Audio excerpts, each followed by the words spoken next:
আব্দুল্লাহ জাহাঙ্গীর স্যারের সম্পর্কে জানতে চাই। কেউ কেউ বলে তার আকীদা ঠিক আছে, মানহাজ ঠিক নাই।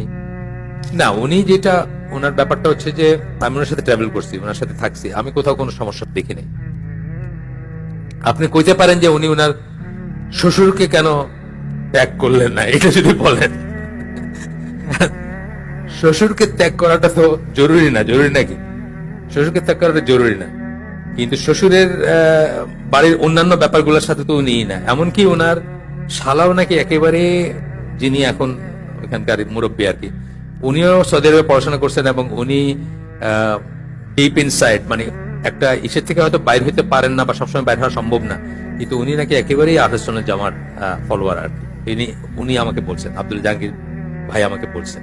তো উনি যেটা চাইতেন যে সমস্ত জিনিসগুলা না করলে গুনাহ হচ্ছে না, কিন্তু